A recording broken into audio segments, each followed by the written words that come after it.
নমস্কার। আজকে আমি ডালিয়া দিয়ে চিকেন দিয়ে বানাবো। এই যে এতটুকু ডালিয়া নিয়েছি আমি 3 জনের মতো, একটা বড় টমেটো, 150 গ্রামের মতো চিকেন, একটা আলু 4 টুকরো করে, 2টো বড় পেঁয়াজ, তেলের মধ্যে দিয়েছি এলাচ, তেজপাতা আর জিরে। পেঁয়াজটা একটু ভাজা ভাজা হয়ে আসবে। আর এই যেখানে রসুন আদার আমার পাউডার আছে, আপনারা পেস্ট দিতে পারেন রসুন আদার। তো আমি আগে পেঁয়াজটা ভালো করে লাল লাল করে ভেজে তারপরে আমি চিকেনটা ছেড়ে দেবো।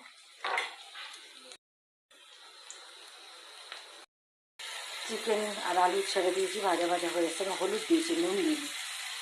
এখানে একটু জিরে পাউডার আর জিঞ্জার গার্লিক পাউডার মানে রসুন আদার পাউডার আর লঙ্কা পাউডার দিয়েছি, আর টমেটোটা এখানে রাখা আছে। এবার এটাকে আমি ঢেলে দেবো, দিয়ে ভালো করে কম আঁচে কষবো। আর আমি নিয়েছি 1 টুকরো জায়ফল, এই জায়ফলটা লাস্টে আমি পিষে দিয়ে দেবো। চিকেনটা আমার প্রায় ভাজা ভাজা হয়ে গেছে।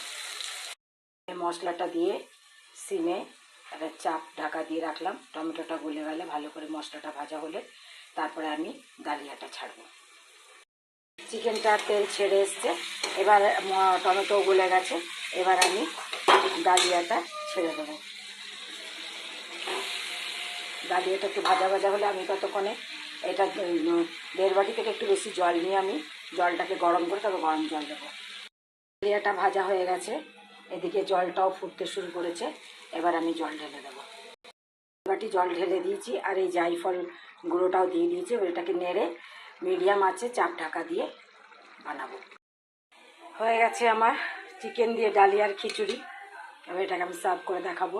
নুন ঝাল আপনারা আপনাদের আন্দাজ মতো দেবেন। গরম মশলা আরও খেলে লং দারচিনি আপনারা দিতে পারেন।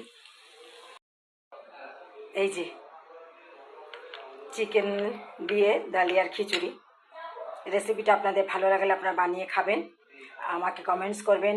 অবশ্যই কমেন্টস করবেন, শেয়ার করবেন, লাইক সাবস্ক্রাইব করবেন। আসি তাহলে, নমস্কার।